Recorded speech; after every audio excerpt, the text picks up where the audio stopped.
गोपिका जीवनस्मरणं गोविंदा गोविंदा। सद्गुरु विठल दास महाराज की जय। పరమజ్ఞానులైన శుకాచార్యులు తన స్థాయిలో ఉండే తనకు సమంగా ఉండే ఆ జడభరతుల యొక్క చరిత్రాన్ని ఉత్సాహంగా చెప్పేదానికి ప్రారంభించారు.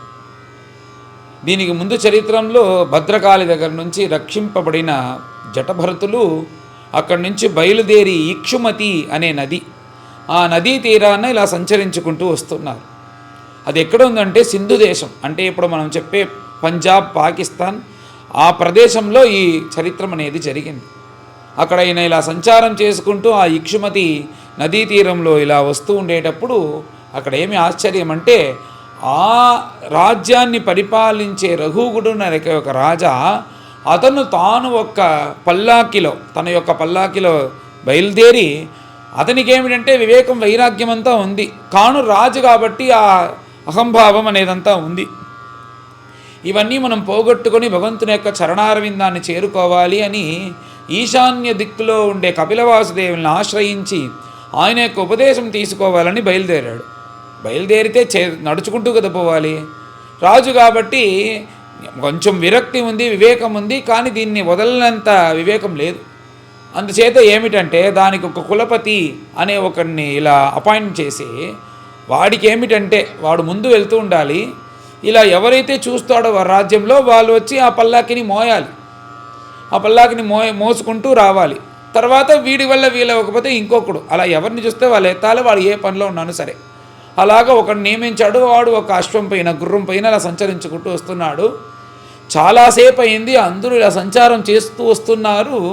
అందరికీ బాగా అలసిపోయారు.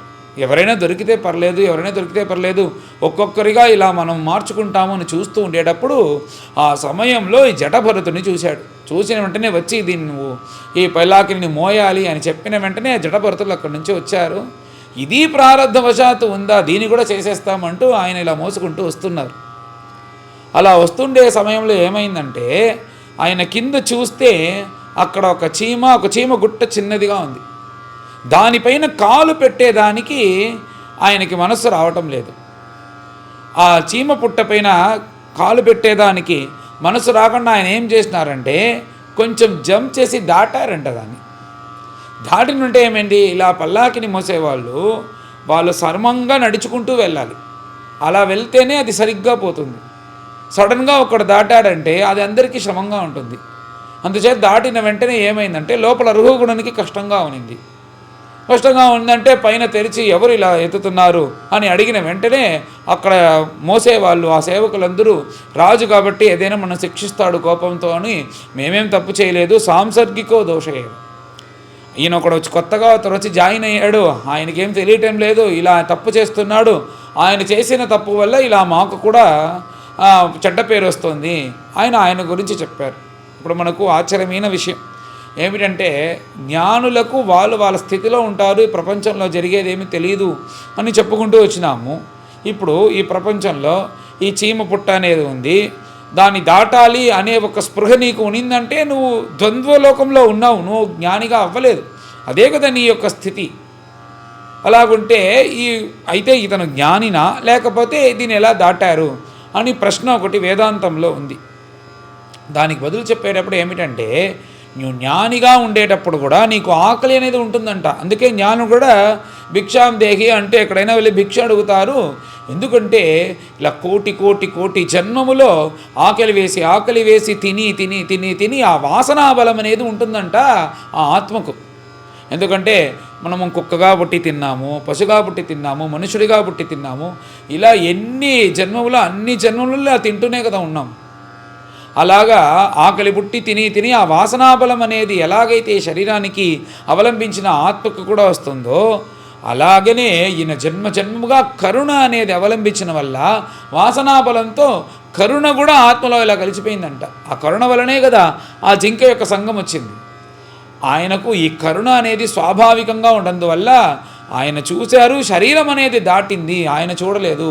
అది ఏమిటంటే స్వాభావికంగా అయినందువల్ల అని చెప్పినారు. ఇలా ఇదంతా జరిగింది. తర్వాత రఘుగుణుడు చూసి ఆ జటభరతుని చూసి వక్రోక్తిగా మాట్లాడుతున్నారు. వక్రోక్తి అంటే ఏమిటంటే తన మనస్సులో కోపం ఉంది, కానీ మాట్లాడేటప్పుడు మర్యాదగా మాట్లాడుతుంట. ఎలాగైతే మరుసటి రోజు తెల్లారి ముఖ్యమైన పరీక్ష ఉంది, తన కొడుకు చదవకుండా ఈ ఊరంతా చుట్టేసి రాత్రి 8 గంటలకు వచ్చారంటే రండి, ఎక్కడికంతా వెళ్ళినారు, అన్నీ బాగా జరిగిందా అని అడిగినారంటే ఇతనికి కోపం. రేపు పరీక్ష పెట్టుకొని ఇంట్లో కూర్చొని చదవకుండా ఊరు చుడుతున్నావేని లోపలికి పిలిచి బాగా దంచపోతాడు. కానీ ముందు ఇలా మాట్లాడేదానికి ఏమి అర్థం అంటే వక్రోక్తి, కోపంతో ఇలా మాట్లాడతారు కదా, ఇదికి వక్రోక్తి అని పేరు. అలాగా ఈ రఘుగుణుడు ఆ జటభరతుని చూసి, ఇక్కడ నీకు చాలా కష్టం, పాపం నీకు బాగా వయసు అయిపోయింది, నీకు వచ్చి ఆయన యవ్వనుడు, పాపం నీకు వచ్చి పాపం శరీరంలో నీకు శక్తినే లేదు, బాగా శక్తి బలిసి ఉన్నారు ఆయన, నీకు వయసు అయిపోయింది, నువ్వు అంతేకాకుండా చాలాసేపటి నుంచి నువ్వు ఇలా వస్తున్నావు, అందుచేత నువ్వు చాలా సన్నగా ఉన్నావు, నీ వల్ల ఏం కాదు, అందుచేత నువ్వేమి బాగా తీయలేదు, అందుకు నాకు అర్థమైంది అంటూ కోపంని ఇలా వక్రోక్తిగా మాట్లాడినాడు. మాట్లాడిన తర్వాత చూడు, నువ్వు వచ్చి ఇలా ఉన్నావంటే నేను ఒక రాజు, నేనేం చేస్తానంటే సామధాన భేద దండం అంటారు కదా, ఆ దండాన్నే మొదట తీసుకొని నేను ఎలాగైనా శిక్షించి నా దారికి తీసుకొస్తాను, సరిగ్గా అని చెప్పిన వెంటనే ఏం చెప్పలేదంట జ్ఞానులు. ఇలాగ మళ్ళీ ఇలా పల్లాకిని మోసుకుంటూ వచ్చేటప్పుడు ఈ సమయం అది ఇంకా ఒక పెద్ద చీమగుట్ట అనేది వచ్చింది. ఆ చీమపుట్టను చూసిన వెంటనే ఇంకా బాగా తాటాడు. ఈ సమయంలో ఆయనకి తలపైన దెబ్బ కూడా తగిలింది. దెబ్బ తగిలిన వెంటనే ఆ పల్లాకిని నిలిపేసి, ఈ తప్పు ఇతని దగ్గరే కదండి, ఆయన తెలుసుకొని నిలిపేసి, నీకేమైనా బుద్ధి ఏదైనా ఉందా, ఎందుకు ఇలా చేస్తున్నావు, నేను ఎంత తిట్టినా కానీ నువ్వేం బదులు కూడా చెప్పటం లేదు, నువ్వేమి నడిచే శవమా, నువ్వు నడిచే శవంలాగా ఇలా నా దగ్గర నటించావంటే నేను దానికంతా ఇలా ఏమారిపోను, నిన్ను బాగా వచ్చి ఈ శరీరానికి శిక్ష అంతా ఇచ్చి నిన్ను నా దారికి తీసుకొచ్చేస్తాను, అందుచేత నువ్వు ఇలాగంతా ఉన్నావంటే నేను శిక్షిస్తాను, నీ శరీరాన్ని బాగా శిక్షించి నా దారికి తీసుకొస్తాను అని ఇలా రఘుగుణులు చెప్పిన వెంటనే తన అమ్మ దగ్గర మాట్లాడలేదు, తన నాన్న దగ్గర మాట్లాడలేదు, తన సహోదరుల దగ్గర మాట్లాడలేదు, ఎవరి దగ్గర కూడా మాట్లాడని ఆ జటభరతులు ఆ రఘుగుణుని యొక్క భాగ్యం, భగవత్ సంకల్పం ఈ రఘుగుణుని దగ్గర మాట్లాడేదానికి ప్రారంభించారంట. భగవత్ సంకల్పాన్ని ఏమన్నారంటే, పైన నువ్వేమన్నావు, నన్ను ఇలా చేస్తానన్నావు కదా, ఈ ప్రపంచంలో ఈ పల్లాకి అనేది ఒకటి ఉంది, దాంట్లో నువ్వు కూర్చోన్నావు, దాన్ని మోసే వాళ్ళం మేము, తర్వాత మేము భూమిపైన నడుస్తున్నాము అంటూ ఇలాగ భేద బుద్ధి ఉండేవాడికేడా దీంట్లో వచ్చే నొప్పి కష్టములు అవి అంతా ఉంది, ఇవన్నీ సర్వం బ్రహ్మంగా చూసే నాకు నొప్పి లేదు, ఏ దుఃఖం లేదు, ఏ సుఖము లేదు, తర్వాత నువ్వు ఏదేదో మాట్లాడినావు కదా, నేను శిక్షిస్తాను అవన్నీ శరీరానికే, ఆత్మకు ఏమీ లేదు. ఇక్కడ దండిగా సాధనలు చెప్తున్నాడు, నువ్వు లావుగా ఉన్నావు, సన్నగా ఉన్నావు కదా, ఇవన్నీ శరీరానికి. తర్వాత కోపం శరీరానికి, సుఖం శరీరానికి, దుఃఖం శరీరానికి, నిద్ర శరీరానికి, తర్వాత ఇంకా ఎన్నో వికారములంటే ఉన్నాయి, ఇవన్నీ శరీరానికే. ఆత్మకి వచ్చి అది సన్నగా ఉండదు, లావుగాను ఉండదు, పెద్దదిగానే ఉండదు, చిన్నదిగానే ఉండదు, అది వచ్చి వయసు అయినదిగా ఉండదు, యవ్వనంగా ఉండదు, ఇలాగ దేనికి సంబంధం లేనిది ఆత్మ. అలాంటి ఆత్మను నువ్వు ఎలా పిలిచినా కానీ దానికి ఏ సంబంధం లేదు, అది విడిగానే ఉంటుంది. ఆత్మస్వరూపుడైన నన్ను నువ్వు ఎలా పిలిచినా కానీ నేను దిగులు పడను, బాధపడను, ఇలాంటి నొప్పి అనేది కూడా నాకు లేదు. తర్వాత నువ్వు చెప్పినావు కదా, ఇలాగ నీ శరీరాన్ని శిక్షించి నువ్వు ఇలా నడిచే శవమా, నువ్వు శరీరాన్ని శిక్షించి నేను నా దారికి లాగుతానున్నావు కదా, నువ్వు చెప్పింది సరి, నడిచే శవంగానే నేను జీవిస్తున్నాను, ఎవరితోనూ మాట్లాడను, ఎవరు చెప్పినా కానీ వాళ్ళు చెప్పే పనులు మాత్రమే చేస్తాను, నా సంకల్పంతో ఏమీ జరగదు, ఈ సంఘం ఏమి పెట్టుకోను, ఎందుకంటే ఈ శరీరం అనేది వదలాలి ఈ జన్మలో, మళ్ళీ ఇంకా ఏదైనా ఆశపడి ఇంకా జన్మ వచ్చి దానికోసం ఇంకో జన్మ, దాన్ని తీర్చేదానికి ఇంకో జన్మ వచ్చింది, దాంట్లో ఇంకో జన్మ అంటూ ఒక్కొక్క జన్మగా ఇలా ప్రయాణించి ఎప్పుడు దీనికి ముగింపు అనేది వస్తుంది. అందుచేత ఈ శరీరం ఈ జన్మలో నాకు ఏ సంకల్పం లేదు, అందుచేత నువ్వు ఈ శరీరాన్ని శిక్షించి నువ్వు నా దగ్గర తీసుకుంటానన్నావు కదా, నడిచే శవంగానే నేను ఇలా సంచరిస్తూ ఈ శరీరానికి నువ్వు శిక్షయించి నేను సరి చేసుకోవాలని పెట్టుకోలేదురా, నేనే అన్ని శిక్షలు ఇచ్చినాను, అన్ని ఎండ నా శరీరం పైన పడేలాగా, వర్షం నా శరీరం పైన పడేలాగా, వాన నా శరీరం పైన పడేలాగా ఇలా నా శరీరాన్ని నేనే శిక్షించి ఇలా పెట్టుకొని ఉన్నాను. నువ్వు కానీ మళ్ళీ శిక్షించినావంటే ఏమిటంటే దీనికి పిష్టపేష న్యాయం అని పేరు. బాగా ఒక పిండిని మనం ఇడ్లీ తినాలంటే ఆ పిండిని బాగా తయారు చేసి ఫ్రిడ్జ్లో ఎత్తి పెడతాం కదా, మళ్ళీ అదే పిండిని తీసుకొని నువ్వు 100 గంటలు ఇలా రుబ్బినా కానీ అది అలాగనే ఉంటుంది. ఒకసారి రుబ్బినామంటే ఇది పిండి అయిపోతుంది. మళ్ళీ 100 గంటలు నువ్వు రుబ్బినా కొని అది పిండి మారదు. అలాగా నువ్వు మళ్ళీ మళ్ళీ నన్ను శిక్షించినావంటే ఆ రుబ్బేమావు మళ్ళీ రుబ్బేటట్టుగా ప్రయోజనం లేదు. నేను నన్ను శిక్షించుకొని నేను సరిచేసుకున్నాను అని ఇలాంటి వేదాంతమైన విషయములు చెప్పిన వెంటనే బహుయోగ గ్రంథ సమ్మతం. ఏమిటంటే ఇది ఏమిటి, ఇది ఈయన యొక్క మాటలు సాధారణంగా ఇది ఇలాగ మాట్లాడితేనే మనకు ఎంత ఆనందకరంగా ఉంది. కానీ అది అనుభవంలో ఉండే వాళ్ళు మాట్లాడాలంటే ఆ వాళ్ళ యొక్క వాక్కు అనేది శక్తి ఎలాగుంటుంది. అలాగా ఆయన మాట్లాడేటప్పుడు ఏదో వచ్చి మనసులో అతనికి ఇలా తోచుతుందంట, ఎవరు ఇతను ఇంత పెద్ద గొప్ప జ్ఞానిగా ఉన్నారు, ఈయనపై మనం నిందించినామే, మనం తప్పు చేసేసినాము అంటూ ఇలా బయట ఆ పల్లకి నుంచి దిగి వచ్చి చూస్తే అతని యొక్క బ్రహ్మ తేజస్సు, జటభరతుల యొక్క బ్రహ్మ తేజస్సును చూసిన వెంటనే ఆయనకు భయంతో ఈయన పరమజ్ఞానులను తెలుసుకొని సాష్టాంగంగా చరణారవిందంలో పడ్డాడంట. నన్ను క్షమించండి, క్షమించండి, క్షమించండి, నేను తప్పు చేశాను, నన్ను క్షమించండి, నేను గర్వంతో ఇలాగంతా మాట్లాడనంటే నన్ను క్షమించండి, నేను ఇప్పుడు కపిల వాసుదేవుని కోసమే వెళ్తున్నాను, ఆయన చూసేదానికి వెళ్తున్నాను, ఆ కపిల వాసుదేవులే మీరా వచ్చి నన్ను ఇలా పరీక్షిస్తున్నారా, నన్ను తప్పుగా అనుకోకండి, ఏదో ఒక చెడ్డ బుద్ధితో ఇలా చేసేసాను, నన్ను మన్నించండి అని ఇలా చూస్తూ ఉండేటప్పుడు ఆ మెడలో ఆ జంజంని చూసినాడు, ఆ ఉపనయనానికి ఉండే ఆ దారాన్ని చూసినాడు. ఆ జంజాల్ని చూసిన వెంటనే అతనికి భయం వచ్చిందంట. నాగం విశంకే సురాజ వజ్రాత్, నేను ఇంద్రుని యొక్క వజ్రాయుధానికి భయపడను, పరమేశ్వరు యొక్క త్రిశూలానికి భయపడను, మిగతా ఉండే ఏ అస్త్రములకు కూడా నాకు భయం లేదు. కానీ ఈ బ్రాహ్మణోత్తముల యొక్క మెడలో ఉండే జంజం చూస్తే నాకు మర్యాద. వాళ్లకు ఏ తప్పు చేయకూడదు, వాళ్ళ దగ్గర ఉండే వేదాన్ని రక్షించాలి, వాళ్ళే వేదస్వరూపులు.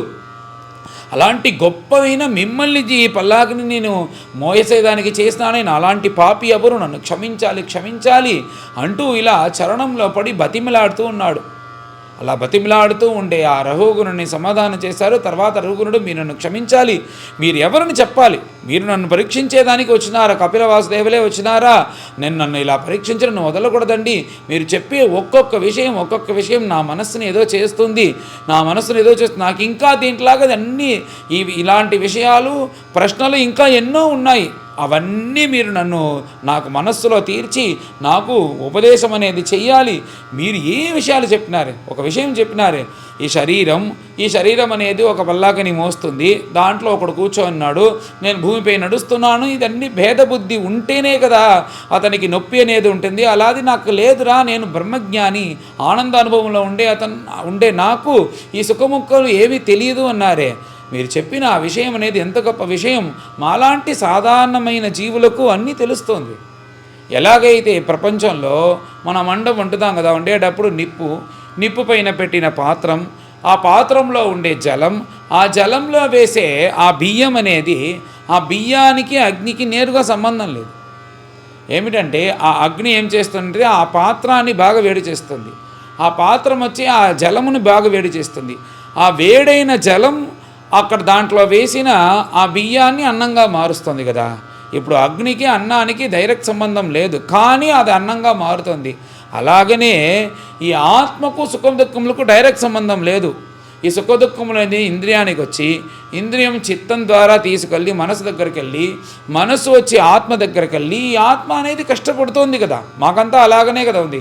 ఏదైనా కష్టం వస్తే ఆత్మ వరకు వెళ్ళి మేము కష్టపడుతున్నాము కదా, ఇది మాకు ఇలాగనే ఉంది, ఇలాంటి ఎన్నో ప్రశ్నలు నాకు ఉంది, వీటన్నిటినీ మీరు తీర్చాలి అంటూ దానికి పైన నేను మిమ్మల్ని పోయి ఉత్తమ జ్ఞానులైన మిమ్మల్ని ఇలా పల్లాకిని మోసేదానికి చేశాను, నన్ను క్షమించండి, ఈ పాపం అనేది నన్ను వదలదు, ఈ పాపం కూడా సరిదిద్దుకునే నాకు అవకాశం ఇవ్వండి, ఇలాంటి ఎన్నో ప్రశ్నలు ఉన్నాయి, వీటన్నిటిని మీరు చెప్పి నాకు ఈ వేదాంత విషయములన్నీ చెప్పి మీరు ఉపదేశం చెయ్యాలి అంటూ ఇలా సాష్టాంగంగా నమస్కారం చేసి ప్రార్థించిన వెంటనే ఎవ్వరి దగ్గర మాట్లాడకుండా ఉన్మత్తుడుగా ఒక పిచ్చివాడిగా సంచారం చేసే జటభరతులు తన జీవితంలో ఒకే ఒక్కసారి రఘుగుణునికి ఒక్కసారి ఉపదేశం చేశారంట. అలా ఉపదేశం చేసేదే పైన వచ్చే అధ్యాయంలో చూస్తాం. పైన అందరం కలిసి ఈ 10వ అధ్యాయాన్ని పారాయణం చేస్తాం. అథ 10మోऽధ్యాయః. శ్రీశుకోవాచ. అథ సింధుసౌవీరపతేః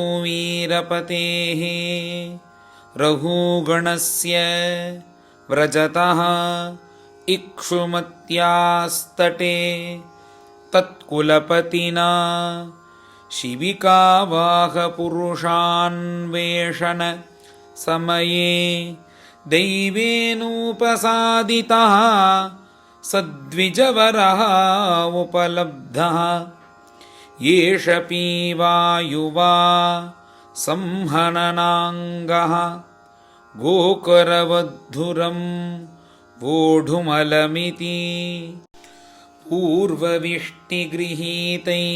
సహ గృహీతః ప్రసభమతదర్హ ఉవాహ శిబికాం స మహానుభావః. యదా హి ద్విజవరస్య ఇషుమాత్రావలోక అనుగతేః న సమాహితా పురుషగతిస్తదా విషమగతాం స్వశిబికాం రఘుగణ ఉపధార్య పురుషాన్ అధివహత ఆహహే వోఢారః సాధ్వతిక్రమత కిమితి విషమముహ్యతే యానమితి. అథ త ఈశ్వరవచః సోపాలంబనముపాకర్ణ్య ఉపాయతునీయాత్ శంకితమనసః తం విజ్ఞాపయాం బభూవుః. న వయం నరదేవ ప్రమత్తాః భవన్నియమానుపథాః సాధ్వేవ వహామః. అయమధునైవ నియుక్తోపి నద్రుతం వ్రజతి నానేన సహ ఓఢుం ఉహ వయం పారయామ ఇతి. సాంసర్గికో దోష ఏవ నూనమేకస్యాపి సర్వేషాం సాంసర్గికాణాం భవితుమర్హతీతి నిశ్చిత్య నిశమ్య కృపణవచః. రాజా రఘుగణః ఉపాసితవృద్ధోపి నిసర్గేణ బలాత్కృత ఈషత్ ఉత్థితమన్యుః. అవిస్పష్టబ్రహ్మతేజసం జాతవేదసమివ రజసా ఆవృతమతిరాహ. అహో కష్టం భ్రాతః వ్యక్తమురుపరిశ్రాంతః. దీర్ఘం అధ్వానం ఏక ఏవ ఊహివాన్ సుచిరం నాతిపీవా న సంహననాంగః. జరసాచోపద్రుతః భవాన్ సఖేనో ఏవ అపరయేతే సంఘట్టిన ఇతి బహువిప్రలబ్ధోపి అవిద్యారచిత ద్రవ్యగుణకర్మాశయ స్వచరమకలేవరే అవస్తుని సంస్థాన విశేషే అహం మమేతి అనధ్యారోపితమిథ్యాప్రత్యయః బ్రహ్మభూతః తూష్ణీం శిబికాం పూర్వవత్ ఉవాహ. అథ పునః స్వశిబికాయాం విషమగతాయాం ప్రకుపిత ఉవాచ రఘుగణః. కిమిదమరే త్వం జీవన్మృతః మాం కదర్థీకృత్య భర్తృశాసనమతిచరసి प्रमत्तस्य च ते करोमि चिकित्सां दण्डपानिरिव जनतायाः यथा प्रकृतिं स्वां भजिष्यस इति। एवं बहु अबद्धमपि भाषमानं नरदेवाभिमानं रजसा तमसानुविद्धेन मदेन तिरस्कृत अशेष भगवत्प्रियनिकेतनं पंडितमानिनं स भगवान् ब्राह्मणः ब्रह्मभूतः सर्वभूतसुहृदात्मा योगेश्वरचर्यायां नातिव्युत्पन्नमतिं स्मयमान इव विगतस्मय इदमाह।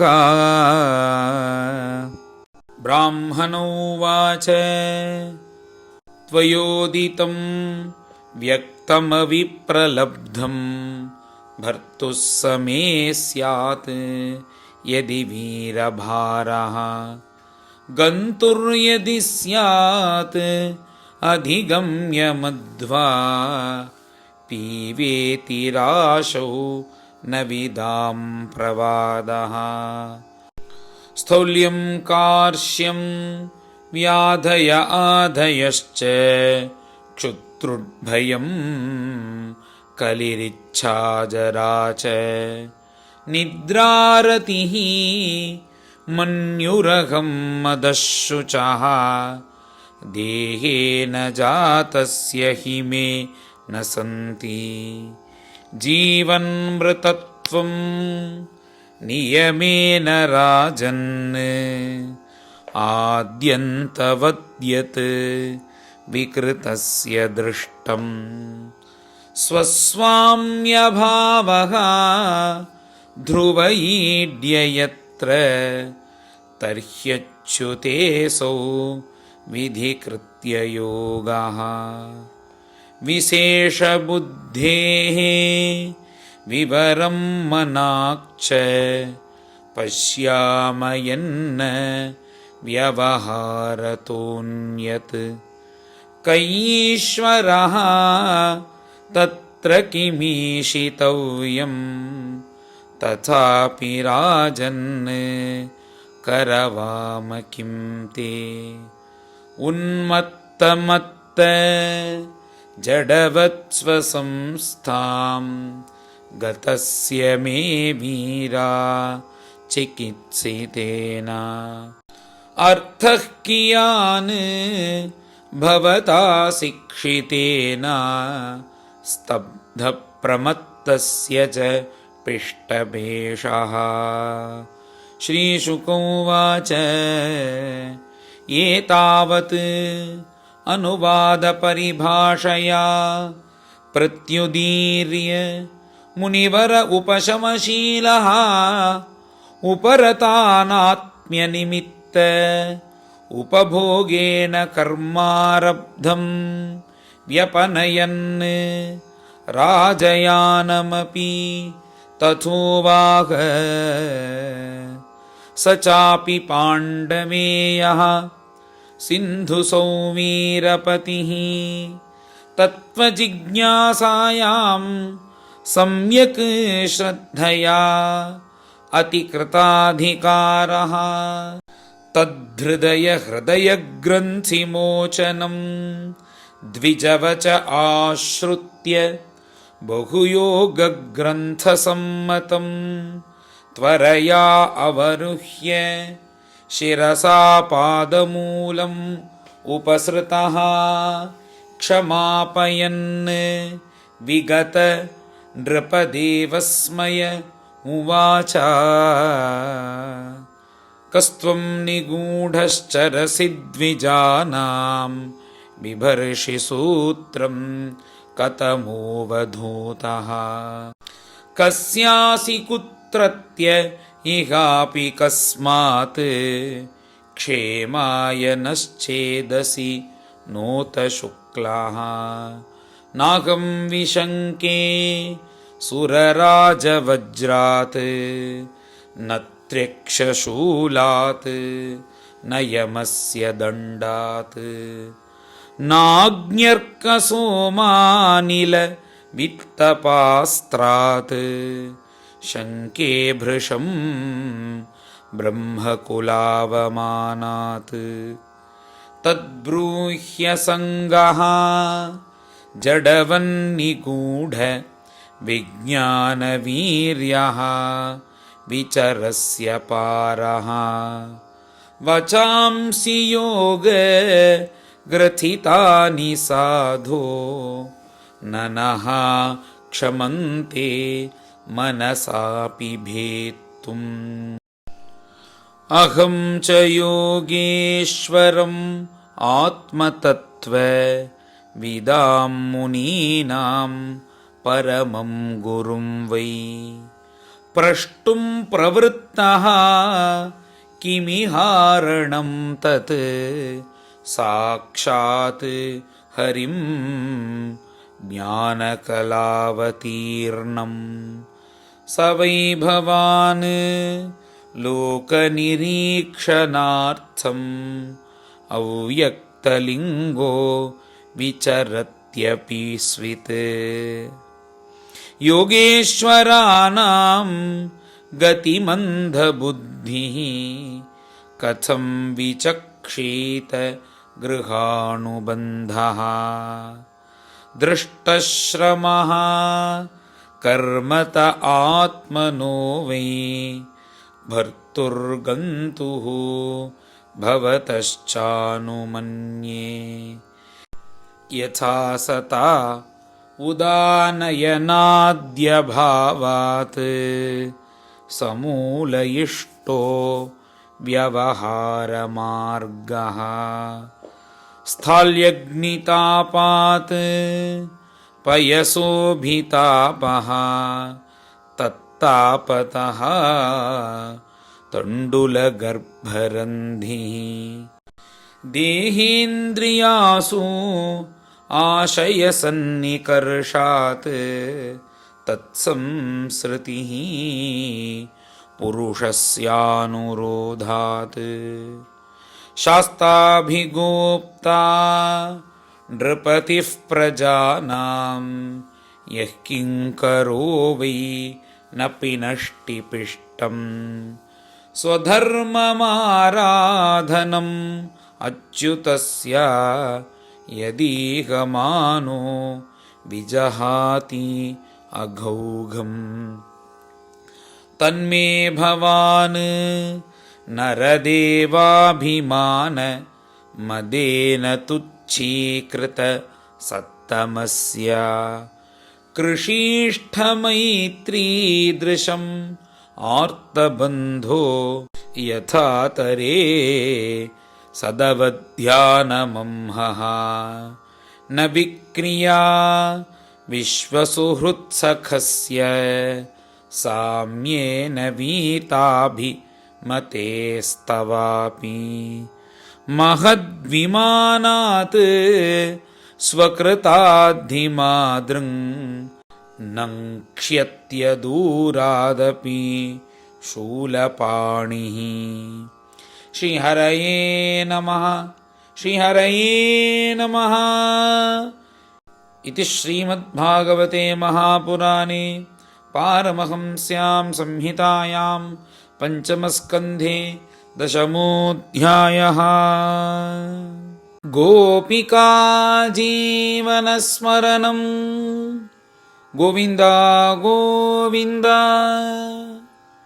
सद्गुरु विठ्ठल दास महाराज की जय।